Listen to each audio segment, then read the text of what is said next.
Ulah kalahkan nyarita baraya. Ketrukeun anggur mawa pesen Andika. Percoma boga angkehan jadi tameng dada nasi jaja. Ari kakaraku sakitu geus ngajoprak mah atuh percuma hanyeun teh. Ai. Geuning Andika weruh ka ngaran si jaja ha? Pamurtala teu wudu ngarasa kaget. Ya puguh we atuh. Murid Andika lain. Manehna teh anu ngaran jaja teh murid Andika, paingan atuh. Kalakuanana teu beda ti sato hewan. Da kieu geuning rupaanana dodongesna anu jadi guruna teh. Aduh.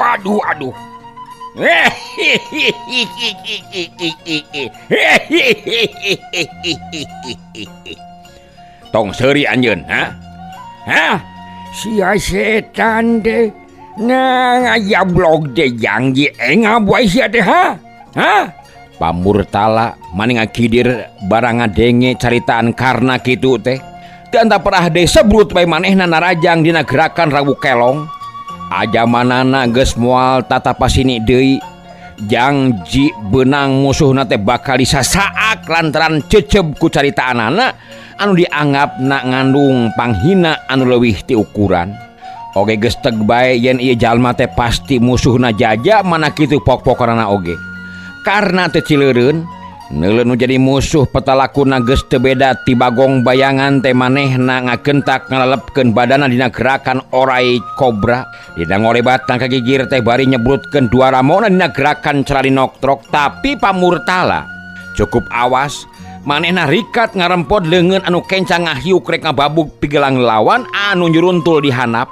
Sedang leungeun katuhuna nyebrut ngasupkeun curus kanang wesi rek ngahanca gadokarna. Montong sarasap surusup beres ya. Lumpat ka mana oge moal burung teh di udag sia. Pamurtala geus ujub yen panarajangna tangtu bakal hasil harita teh. Tapi manehna ngaranjug deui bae. Lantaran samemehna bek oge jurusna keuna kana sasaran karena geus ngolebat manten ka hareupeunana.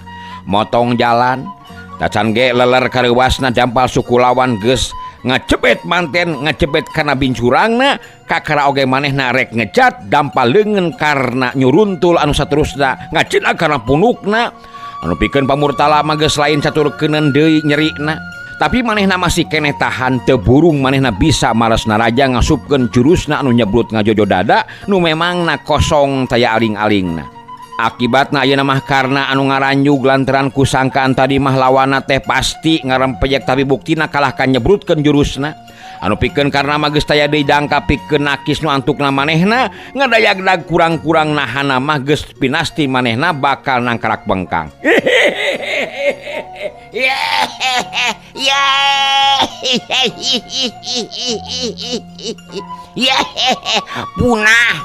Punah buaraya ya. Punah dulu ya. Pamurtala maksa kenya kakak kanyeri namah teu dirasa harita teh. Kaburu ku kaubaran ku gerakan manehanana anu geus hasil notok dada anu jadi lawan anu mun ditetenan riuk beungeut na musuhna oge pada-pada ngarasakeun kanyeri nu lain dikieuna. Karna teu nemal.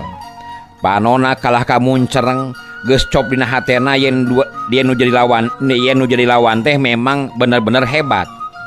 Mun diukur kakuatanana jeung Mbah Jagur memang saimbangan Pamurtala mah gerakanana leuwih lingas tibatan Mbah Jagur.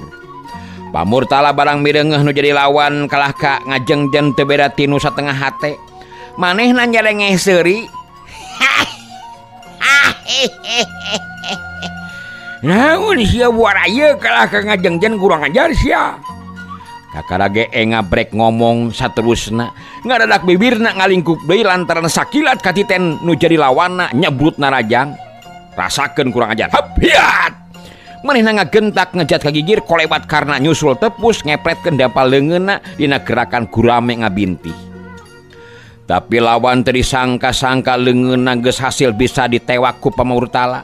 Kalawan ngagunakeun hiji tanaga anu teu bisa diukur kumaha kahebatanana pigelang leungeun karna dicentok ku Pamurtala.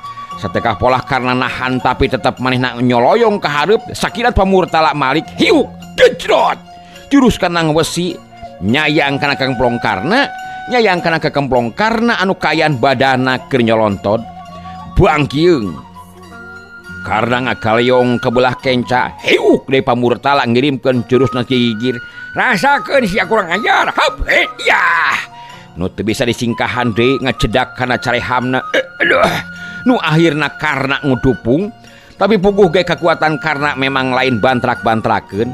Memang bener manehna harita ngerasa ripuh tapi manehna masih keneh bisa hudang deui. Sampai mehna pamurtala ngayakeun deui panarajangna karena geus ngejat ngajauhkan.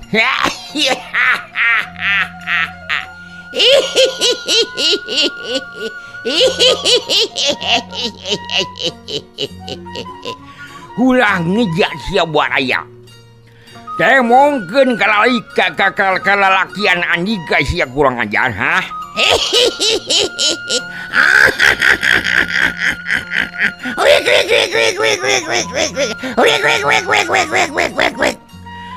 Pamurtalanya kakak ngasih jeung ngawik-wik nimulkeun ngakedurna hate karena teu beda tinu direrab wae. Yeuh. Taya bayana kaula ngecat ku jadi guris, ha? Moal ngecat kuring, ha?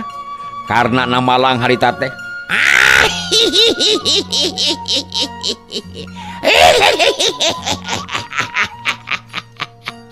Wabis ya.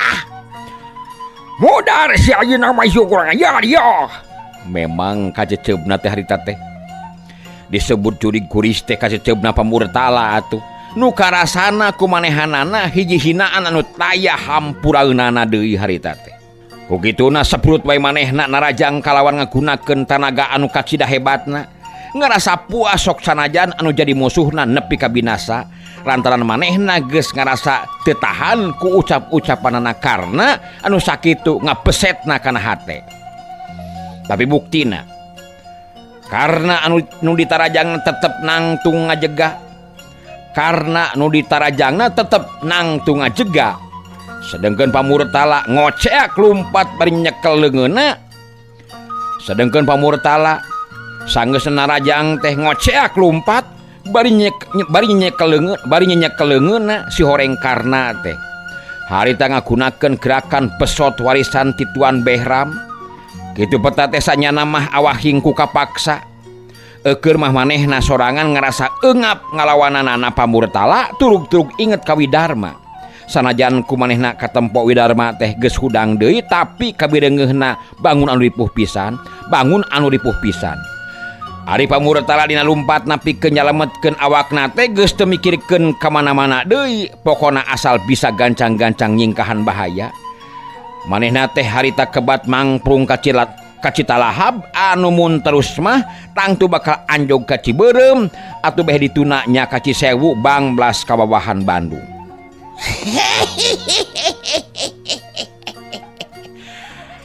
Rasakeun sia kurang ajar. Hap hiat. Hup. Hiat. Ala.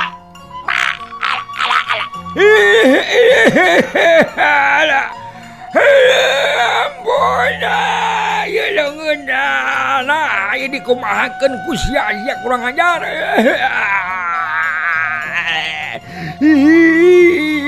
Leungeun ngaboleksek beureum.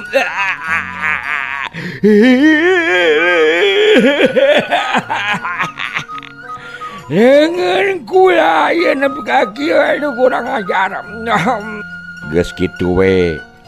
Kersana Gusti Nu Maha Kawasa. Dasar pamurtala kudu bisa papanggih jeung gumilar. Katut pamajid. Waktu arinitna bareng jeung Surya rek ngajugjug ka Bungbulang teh. Maranehanana ngagunakeun jalan jajahan anu ngabulungbung ti Cisewu. Supaya ulah belot sarta jauh teuing lamun kudu ngaliwatan heula Garut mah. Memang ku waktu tadi mah rek nyelang heula sinang ka Cicapar lantaran ngarasa melang kanu ditinggalkeun.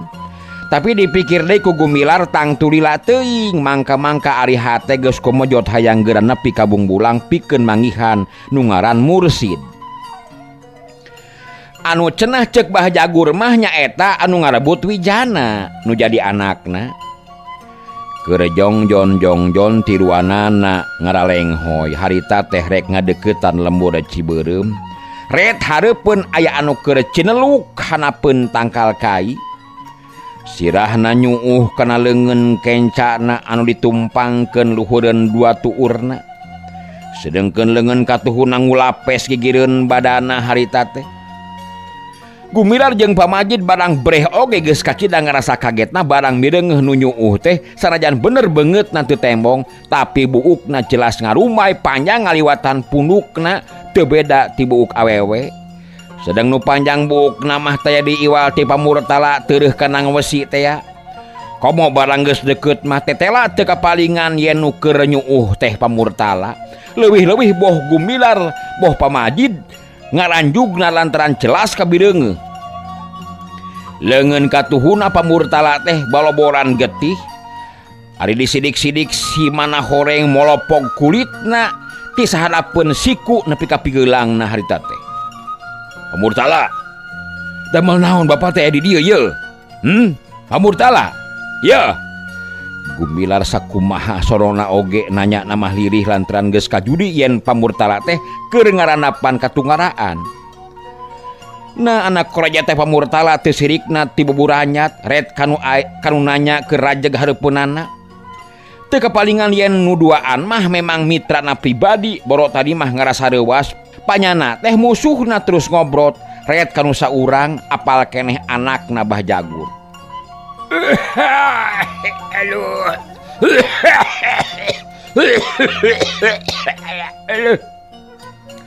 Yang pamajid geuning ieu teh.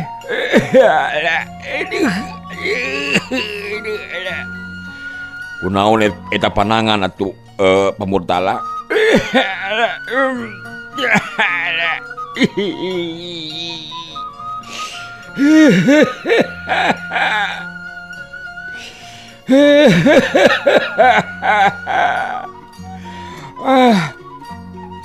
Bapak ti lamun daerah ku kakolotan mandu geus hayang hing-hing we ceurik jejeritan ya yang pamajid.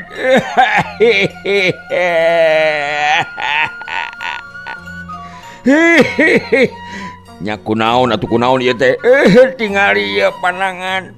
Leungeun kaula aduh yen ka molopog kieu jeung dikumahakeun ya Allah jeung boga ilmuna naon Allah. Ieu kuring ge dengar di nyeri jeung panas ka bunapina. Kulitna eueuhan ieu teh. Kuniang pamurtala hudang. Red Kasurya ngarasa kaget oge nah anakna Bah Jagur bet mimilu ka Gumilar. Padahal kapan bapana teh sasat musuhna Gumilar anu memang keur dipaluruh lantaran nyulik Wijana. Ye, kunaon bapak teh? Kunaon ieu teh?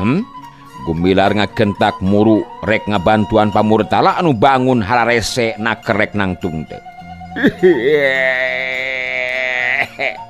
Tiwas bapak teh kasep. Tiwas ieu teh. Tiwas pisan ieu teh. Aduh.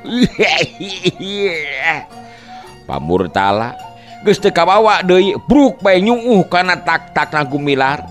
Sanajan manehna kacidang ngarasa bungahna tepung jeung Gumilar katut pamajid tapi da puguh kaayaan hate keur mejehna ngandung ka nyeri anu pohara. Teu burung bae manehna nyegruk nyeng cerikan diri pribadi nepi ka ngalaman teu kuat ngalaman budak satepak anu dianggapna bau jadi ngao keneh. Aya nu gawe jail dengkikan yaya kitu ka Andika teh pamurtala ieu teh. Euy pamajid. Urang mana? Urang Bungbulang saurna teh. Saha ngaranna pamurtala? Saha ngaranna pamurtala? Pamajid talete. Nyaeta luput pamajid. Teuing saha ngaranna mah teh jelema teh. Ngan katelahnya teh Sirujung Kawung cenah ieu teh. Sirujung Kawung. Leres pamajid. Ada ieu nyeri. Jeung wirang kakara ieu aduh kaula ngaranapan eleh jajaten ku budak satepak. Jadi manehna teh anu natuan leungeun Andika pamurtala maksud teh. Laras anu natuan bieu leungeun kaula teh laras eta budak ngora gene namun hebatna kasida aja teh. Anak saha cenah sugan duga apa Majid kaula oge poekeun buku ieu teh. Jang Surya cobi mirari cai heula kanggo ngumah datuna Pamurtala geura ieu. Pak Majid bade ngareret ka Surya. Eta teh anakna Wahyagur manehna teh Pak Majid. Pamurtala bade ngareret ka Surya anu geus ngincidrek neangan cai kalebak.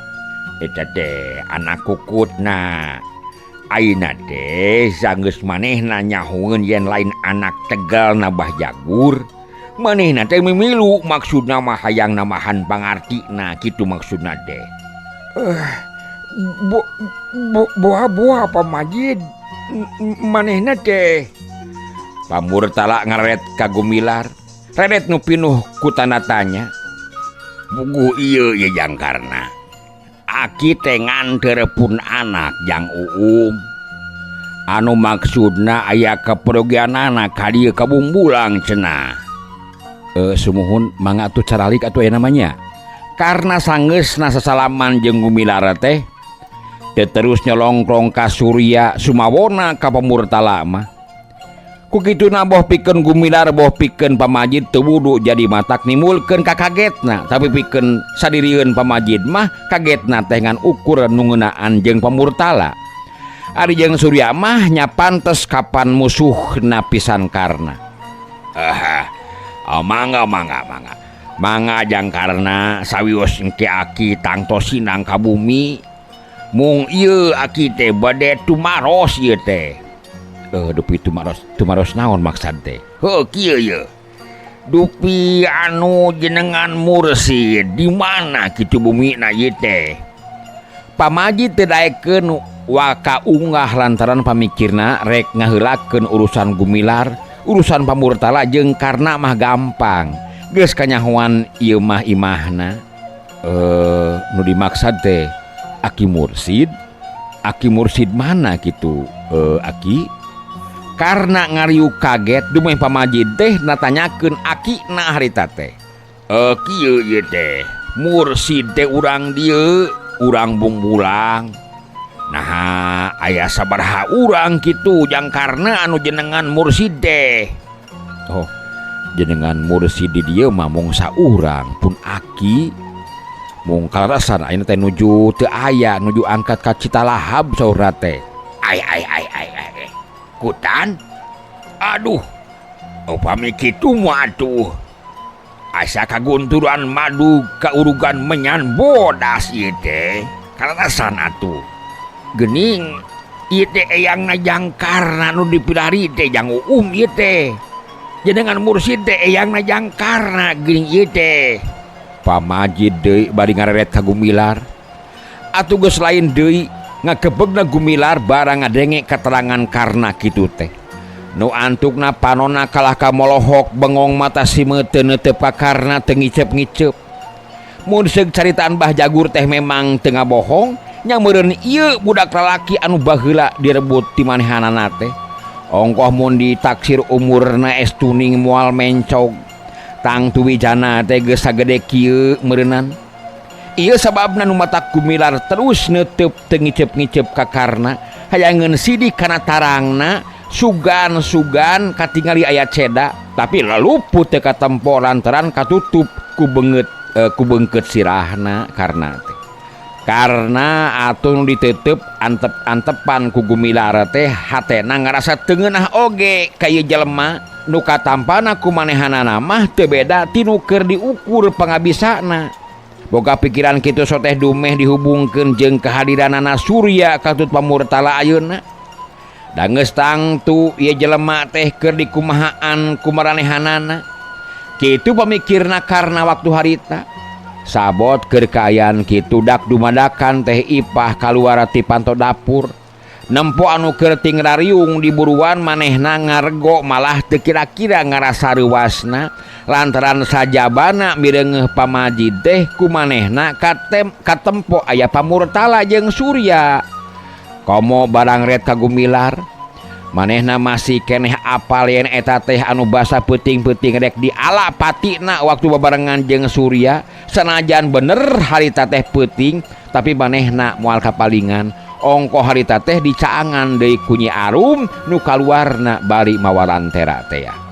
Ari Surya barang mirengeuh Ipah numun keur waktu samemehna mah dipapantes bakal ngarasa era, tapi ari geus neuleuh jirimna mah manehna jadi timbul rasa sonona. Ku kitu teh mah ngaran-ngaran batur ulin ti budak malah jadi dulur sapaguruan pisan. Ongkoh manehna kalawan ngadadak ras inget ka Bah Jagur anu ayeuna keur barali ka ujung kulon jeung Bah Bejo. Sok sageuy dina datangna teh teu terus ngadamprat ka bajamian lantaran geus moal boa sangkaanana Bah Jagur pangna manehna ayeuna nyaho kana rusiah dirina pribadi teh tangtu dibere nyaho ku pajamian. Mikir kadinya kalawan teu asa-asa deui Surya ngacorelat nyamperkeun ka Ipah bari ngagero pinuh ka sono. Ipah pokna seutik oge manehna teu mikirkeun kana pibalukareunana. Puguh we pikeun karna lain deui reaksina. Memang geus natrat jalanna kapan ti heula teh Surya kapanggih pisan kumaha kalakuanana ka Ipah. Anu matak barang mirengeuh Surya nyeureudeg ka Ipah manehna rikat luncat teu perah deui hiuk jebrod bae Surya ku manehna ditinggang pundukna. Montong ngalakukeun kurang ajar sia setan ha. Karena ngapedegah hareupeun Surya anu geus ngajongkeng. Ulah waka goreng sangka karena kaulah mah teu boga maksud goreng deuleuh sia. Alah, sia baheula ge kumaha kalakuan sia. Ngotong api-api Surya setan.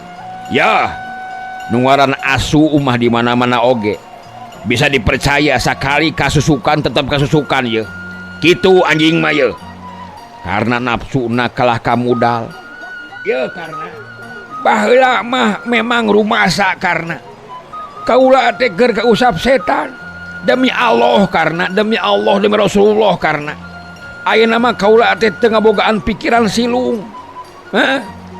Ieu karena rasa anu ngancik dina hate kaula ayeuna iwal ti rasanya saperti ka adi pet kuhinis. Ipah aya naon Kang Surya? Ipah Bah Jagur ayeuna teh ka ujung kulon Ipah.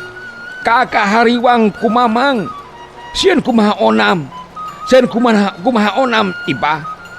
Surya saterusna malik ka Ipah nu masih keneh gegeumeueun. Nah kumaha kitu kakak kumaha atuh? Ipah nanya pinuh ka kaget. Yeuh, tadi teh Abah parea omong jeung kakak. Lantaran tetela geuning Ipah. Kakak teh lain anak Abah. Kakak teh menang nyulik Ipah. Tapi Abah kekeh nyebutkeun kakak teh menang timu ti jarian. Ku kituna kakak ngerasa paur Ipah. Sok sieun Abah nyangka-nyangka ka Mamang anu ngabejaanana. Memang nya anu ngabejaan ka kakak teh Mamang, tapi da ku kakak oge teu disebutkeun ka Abah. Ngeunana Abah teh atuh apal Ipah. Moal teu nyangka ka Mamang lantaran moal pati-pati kakak nyaho lamun taya anu ngabejaan.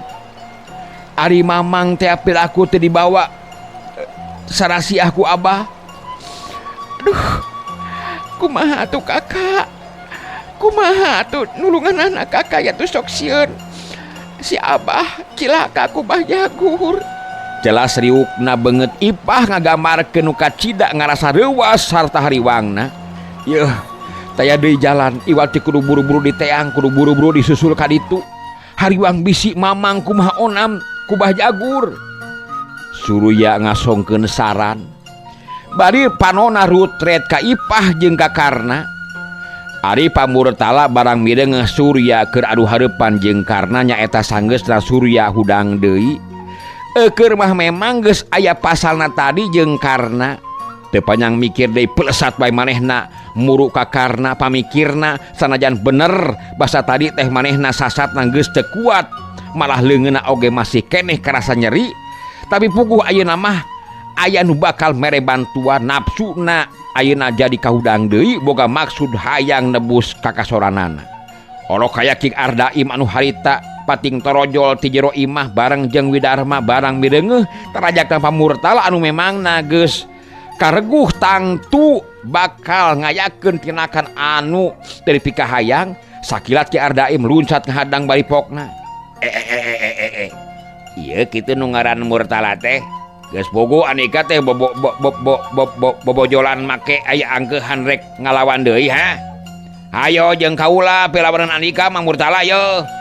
Pamajid jeung Gumilar teu kira-kira rewaseunana. Komo pikeun Gumilar mah anu mireungeuh tinakanana karna tadi ayeuna ditambah deui ku kaayaanana Pamurtala ngagentak Gumilar muru ka Pamurtala anu geus pahareup-hareup jeung Ki Ardaim. Sedengkeun Pamajid rikat nyamperkeun karna maksuda mah rek pada misa. Kakak, leres kitu bah jagur teh bakal bendu ka abah kak. Ipah nanyana bari muringis pinuh ku karisi. Kana kitu Ipah. Mana cek kakak mah kudu gancang-gancang di teang si abah teh nyamang mian kitu maksud teh. Surya geus pasti sangka anana teh kitu. Duh, kumaha atuh Kang Nana? Palang siang si abah mian cilaka ku bah jagur Kang Nana. Ipah mali kakarna. Jelas manehna teh ngumahakeun kakarna. Kelanan kumaha atunya ieu teh. Aduh, asa riweuh ieu teh. Karena di kumahaan teh kalah kabingung ngarasa keheul ku akina teu buru-buru balik ti Aki Mursid teh. Jadi bingung kudu kumaha mutuskeunana. Pami kitu mah Ipah mah rek ditu ayeuna we Kang. Aduh hawatos ku abah. Mangka-mangka teu tiasa ningali. Pantesna teh aduh dikumahakeun panginten ku bah jagur boa-boa kakak. Katuh Pah. Ulah gurung gusu ieu teh. Red karena ka Pamajid anu geus nangtung deket Surya harita teh. Red Kaki Ardaim anu keur ngajega nyang hareupan Pamurtala. Red deui katepas kabireungeuh Widarma keur ngajengjen bangun anu keur bingung deui atawana memang kasima dumeh mireungeuh Pamurtala datang deui ka dinya. Kumaha Kang Nana enggal putuskeun tukang. Enggal putuskeun Kang Nana, putuskeun Kang. Ipah geus teu sabar. Kelanan lah ieu, kelanan heuh. Karena geus teu malire ka Pamajid sumawona ka Surya. Cudela celeng. Manehna katepas kebrus bae manehna ka jero imah nyamperkeun ka Nini Amah. Teuing kumaha bebejana. Tilila karena geus kaluar deui dituturkeun ku Nini Amah anu terus ngajanteng dina lawang katepas. Atuh karena heug nyamperkeun Widarma anu keur ngajengjen keneh nempokeun kaburuan. Sedengkeun Ki Ardaim jeung Pamurtala teu kungsi dar padungdungna rupana bae keur dibere penjelasan ku Gumilar. Atuh Surya jeung Pamajid tetep nyang hareupan Ipah anu sapasang panonna geus baseuh carindak nahan picerikeun harita teh.